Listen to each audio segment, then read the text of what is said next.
नमस्ते, मैं करण। मैं एक होम्योपैथी डॉक्टर हूँ। आज हम बात करने वाले हैं नाजल पॉलिप के बारे में। इसका कॉजेज़ क्या है, इसका ट्रीटमेंट क्या है और इसको हम नेचुरली कैसे ट्रीट कर सकते हैं और इसको हम होम्योपैथी कैसे ट्रीट कर सकते हैं टू अवॉइड सर्जरी। आज इस वीडियो में हम डिस्कस करने वाले हैं।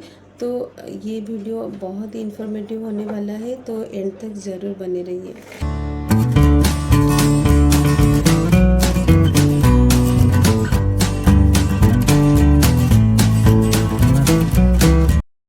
अभी हम जानते हैं नाजल पॉलिप होता क्या है।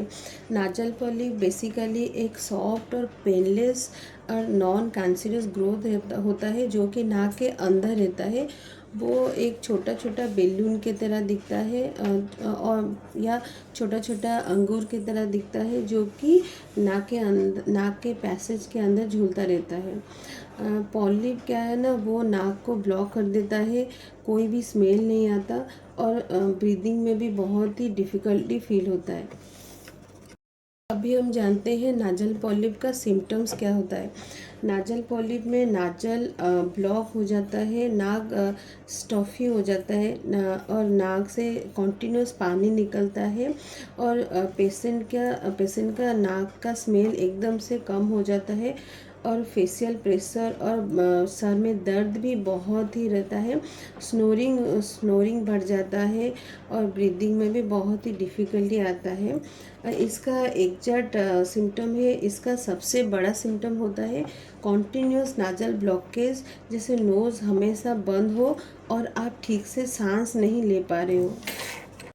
अभी हम जानते हैं इसका कॉजेज़ क्या है।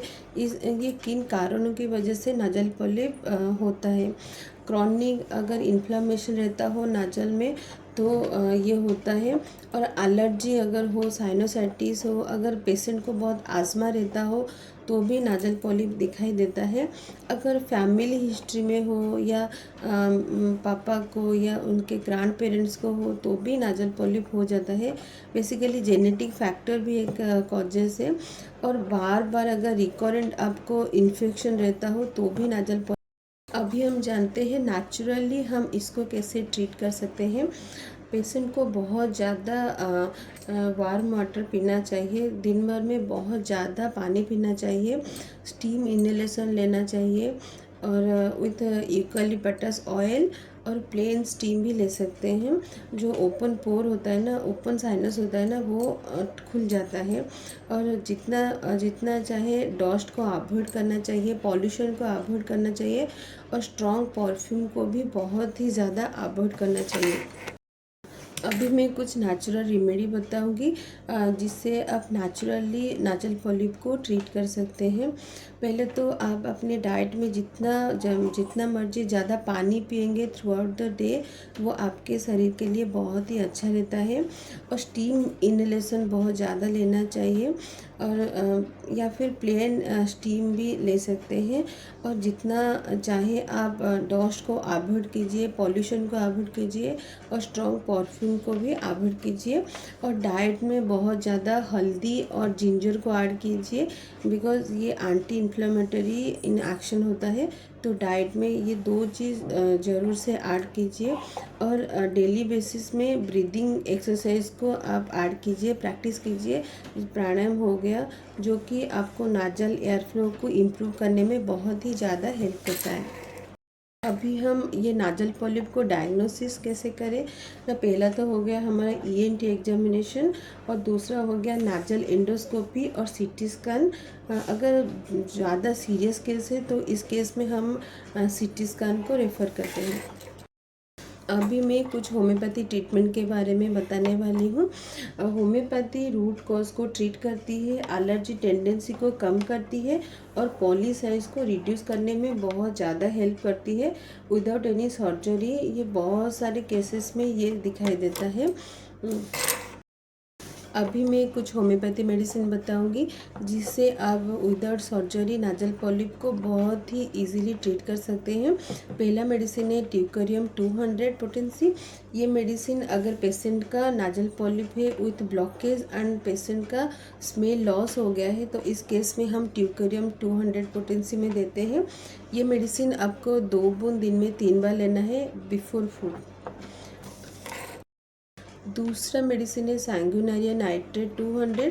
ये मेडिसिन अगर आपका क्रॉनिक नाजल ब्लॉकेज है और उसके साथ बहुत ही सर दर्द रहता है तो हम ये मेडिसिन आपको प्रिस्क्राइब करते हैं। ये मेडिसिन आपको 2 ड्रॉप्स दिन में 2 टाइम्स लेना है खाने से पहले। तीसरा मेडिसिन है कालकारिया कार 200। ये मेडिसिन अगर पेशेंट का फ्रीक्वेंटली नाजल पॉलिप हो रहा है, बार बार नाजल पॉलिप हो रहा है तो इस केस में हम कालकारिया का 200 देते हैं। ये मेडिसिन आपको दिन में 1 ही बार लेना है बिफोर फूड। ये बहुत ही इफेक्टिवली काम करता है।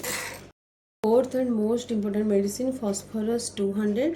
अगर नाजल पॉलिप पेशेंट का हुआ है और उसके साथ ब्लीडिंग हो रहा है तो इस केस में हम फॉस्फोरस देते हैं। ये बहुत ही इफेक्टिवली काम करता है। होम्योपैथी में प्रॉपर कॉन्स्टिट्यूशनल ट्रीटमेंट बहुत ही ज़रूरी है। होम्योपैथी में जब भी हम मेडिसिन देते हैं तो पेशेंट का फिजिकल सिम्टम्स और मेंटल सिम्टम्स को मैच करके मेडिसिन सिलेक्ट करके देते हैं। तो आप जब भी कोई मेडिसिन इनटेक करें तो डॉक्टर को कंसल्ट करके ही ये मेडिसिन आप लीजिए। दोस्तों, नाजल पॉलिप एक कॉमन प्रॉब्लम है जिसको हम होम्योपैथी में इफ़ेक्टिवली ट्रीट कर सकते हैं अगर पेशेंट टाइम पे हमारे पास आता है। अगर आप या आपके फैमिली में कोई भी इस प्रॉब्लम में सफ़र कर रहा हो तो आप डिस्क्रिप्शन बॉक्स में दिए गए नंबर में आप मुझे कंसल्ट कर सकते हैं या कमेंट बॉक्स में आपका क्वेश्चन भी रख सकते हैं। मैं ज़रूर उसका आंसर दूंगी। अगर आपको मेरा ये वीडियो अच्छा लगा हो तो मेरे चैनल को लाइक करना, अपने दोस्तों के साथ शेयर करना और मेरे चैनल को सब्सक्राइब कर देना। मैं इस तरह का इन्फॉर्मेटिव वीडियो आगे लाती रहूँगी। नमस्कार।